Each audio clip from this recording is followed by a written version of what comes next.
Hello everyone, thanks for tuning in to today's third and final video. We're going to have a look at the weather for the next 10 to 14 days. For today's final video, day 10, will take us to around the 24th of October.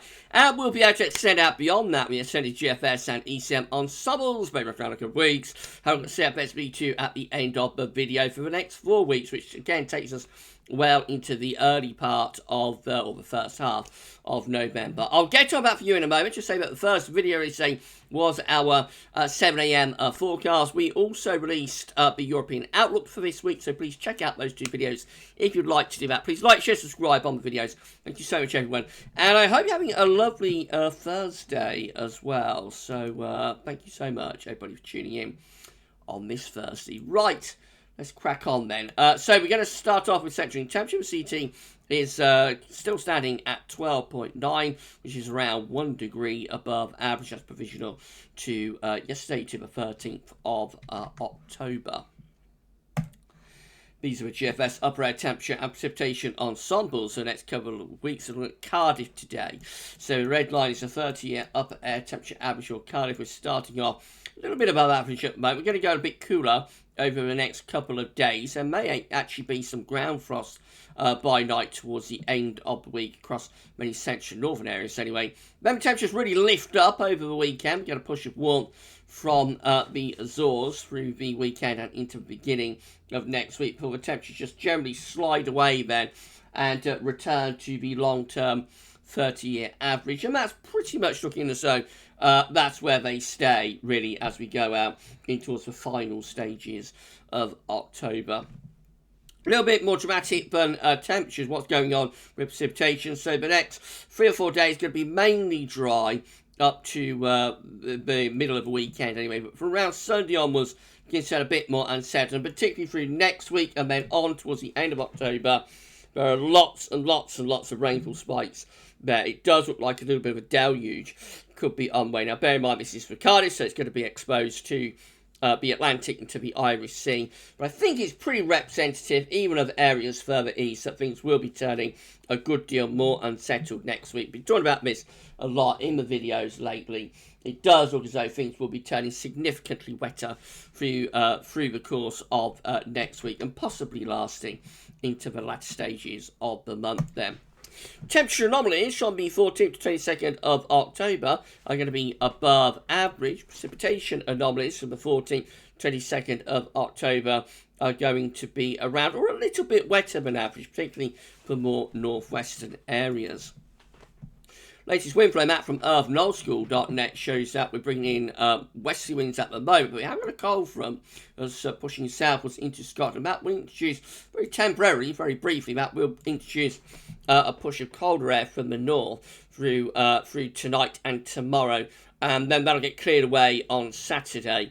But a couple of cold nights to come, especially for the northern areas tonight and tomorrow night from those northerly winds.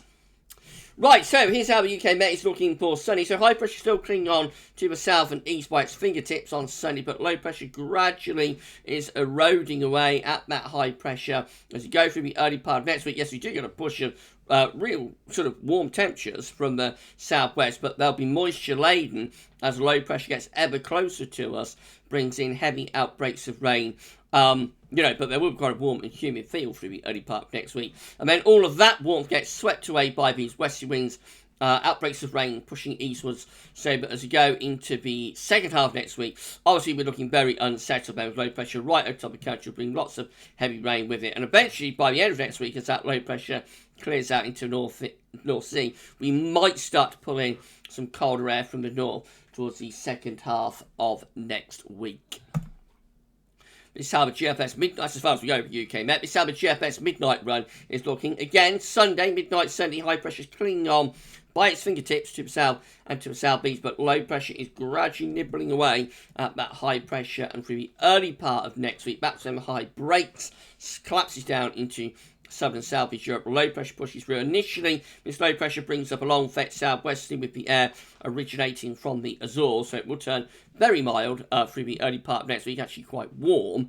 But very quickly that gets swept away by the middle of next week as the wind turns into the west, take a cold front probably, and heavy rain eastwards across the country Tuesday to Wednesday, and then introduce this much cooler push of westerly winds.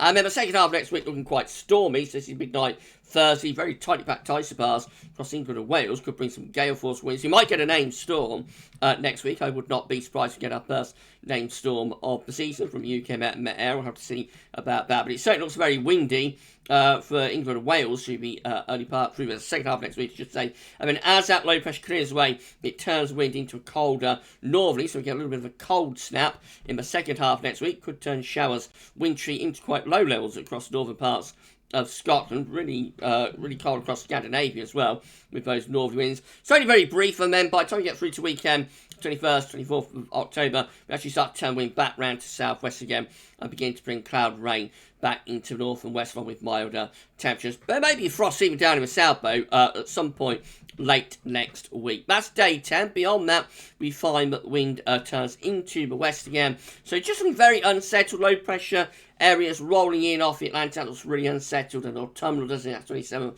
of October, low pressure driving in off the Atlantic, bringing spells of rain and pretty strong winds too. We end the GFS midnight run on the 30th of October, looking like that. So again, drawing up another push of mild air from the southwest, but still unsettled with plenty of low pressure away to our northwest. This does look like a very definitive switch into unsettled weather through the course of next week and possibly lasting to the end of the month. This is how GFS 6 is looking. This is the very latest. Again, Sunday has that high pressure just clinging on by its fingertips to the southeast, but it is being eroded by low pressure, and through the early part of next week we draw up this very mild, if not warm, southwesterly, but will be moisture laden, bringing outbreaks of rain across the country, heavy rain sweeping through Tuesday to Wednesday with tightly packed isobars as well, indicating risk of gale force winds for southern and western areas. When as the low pressure clears out into Scandinavia and the North Sea, by Thursday next week we turn wind into the north, so it becomes colder through the second half of next week. Maybe some overnight frost in the second half of next week, possibly wintry showers down to quite low levels for parts of Scotland. Only brief cold snap though, and then winds go back into southwest into weekend of the 23rd and 24th of October. That will bring more rain though, northwards and eastwards across the country, along with those milder temperatures. In the extended range, again, we tried to build a ridge to our south, but not really successfully. Low pressure just continued to be the driving force of the weather, really, right the way through towards month's end, with plenty of rain, particularly so for more northern and western areas, finishing up on the 30th of October, starts to go to the GFS run, having a cool and showery northwesterly wind. GM looks like this. If you enjoyed the video, please smash the like button, make sure you sub to the channel. Thank you so much, everybody, for your amount. We're putting around about 20 subscribers now, that's sort of to get 12.3k. So please give us a sub, and don't forget to tell your friends to subscribe as well, and drop a comment after the video. Let us know what you think. So the GM looks like this again. High pressure is clinging on to very far southeast on Sunday, but is being eroded. For the early part of next week, we drag up this very mild, if not quite warm, southwesterly, but will bring heavy rain with it. And then all of that gets swept away by Wednesday as we turn the wind into the west, turns much cooler and fresher, but then we're into generally unsettled weather. Second half next week takes the low pressure to Scandinavia. We pull in a cold northerly for the second half next week, only very briefly though, and then we're back into these milder southwesterly winds by the weekend of the 23rd and 24th of October. Plenty of outbreaks of rain and pretty strong winds with that as well, so unsettled right the way up to day 10, which of course is the 24th day of October. And then the ECM WF looking like this, a high pressure holding on in the southeast for Sunday, but low pressure out to the north and west is getting rid of that high pressure, and through the second half, or for the early part of next week, yes, we drag up this very mild southwesterly. Excuse me, it becomes quite warm, but it will also be really unsettled as well, with spells of rain being dragged in with that southwesterly. And just stays unsettled really aimed through the middle and second half next week. Low pressure just brings loads of wet weather with it right way up to day 10. Got plenty of low pressure driving in off the Atlantic, so clearly very, very unsettled through the course of next week and up to day 10.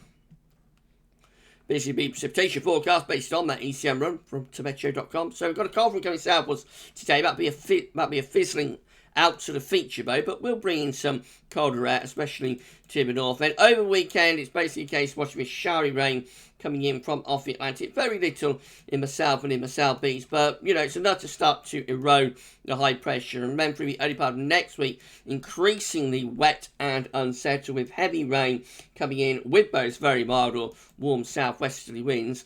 But they're going to be moisture laden, so they will bring a lot of wet weather with them, and that carries on right way up to day 10 then. Just regular areas of rain and wind coming in off the Atlantic. That is a chartboard day 10 where it looks particularly wet and windy with this developing low about to sweep in from off the ocean. Right, so these are the options on the table within the ECM ensemble today for day 10, which gets us to the 24th of October 21. Members of the ECM ensembles have low pressure over and to our east. Bit of a ridge to south of Greenland, and we'll be bringing in a wind from like a northwesterly or maybe sort of northerly direction. Looks cool and unsettled with that one. 19, climate control and the operational run, just with lots of low pressure close to the country, so bouts of rain coming in with that. And then 11 just here again with low pressure to our east, a ridge in the Atlantic, and winds again in from a northwesterly or possibly even northerly direction. They all look unsettled at day 10, I have to say, all options. And then in 2 weeks' time, these are the options that we got. It gets us to the 29th of October. 24 members of the ECM ensembles just have low pressure coming in off the Atlantic into northern Europe. They can be very unsettled. 15, building up a little bit more of a ridge to our south-southwest. So that's turning particularly southern areas a little bit drier. That will be very mild if it comes off, it has to be said. And then 12, just with lots of low pressure again, driving in off the Atlantic, looking really unsettled and wet right way up to the end of October with that one. CFS V2 finally, so it's a 500 millibar heights broken down into week periods. The first week period is going to take us from the 14th to the 20th of October. The coming week will see this high pressure gradually being eroded and broken down by low pressure to our west and also to our north, so transitioning more unsettled. And so that takes us through to week 2, which is the 21st, 27th of October, with low pressure in control over and to the northeast. High pressure has pulled away to our southwest. We bring in the winds from the west northwesterly direction, so cool and wet in that particular week, or cooler and wetter in that particular week. Week 3 is going to be the 28th of October to the 3rd of November. Lots of low pressure to the north, high pressure is to the south, so classic sort of flat zonal westerly type flow there for the end of October, beginning of November, looking unsettled, especially so for more northern areas. And then week 4 is the 4th through to the 10th of October, high pressure then ridging northwards, so that would turn us drier, and also potentially very mild with that, maybe even quite warm, bringing that wind from a long way south and southwest, with low pressure getting pushed away up towards Greenland. So that's the kind of thing that could deliver like temperatures into the mid, not be up to Celsius there in November. How remarkable would that be? Perhaps not all that remarkable given how warm this autumn has been so far, but it's a continuation of very warm weather there with CFS. If that's right, well into November. Not very seasonable, I have to say, although I suppose we could get mist and fog, which would limit the temperature a little bit. Right, anyway, it's 4 weeks away, so it's not really worth being all that concerned about. Right, okay, so we're done with the videos for today. So if you enjoyed today's videos, then please can you smash the like button on them. Make sure you are subscribed to our channel. Thank you so much for doing that. You will see future weather content if you do. And tell your friends to subscribe as well. Drop a comment. Let us know what you think about this and all of our videos. Thank you so much, everyone, for doing that. Right, I'll just tell you what's coming. So I've got to put on around over 20 subscribers. That's sort of get 12.3k, getting very close to 12.3k now. So please give us a sub and help get us to 12,300 subscribers. Our next mini target, the next ultimate target, of course, is 13,000 subscribers. Wow. Right, okay, so I'll just tell you what's coming up tomorrow. We're going to start off with our 7 a.m. forecast. We'll have the JMA Friday for you tomorrow as well, and along with that there'll be a 10 to 14 day that will include all of regular features, of course, and we'll be live streaming our 10 o'clock tomorrow night. So it's Friday, we've got to do a Friday night live stream for you, and that'll be coming up after 10 tomorrow. But for today's videos, that's all for now, and thanks for watching.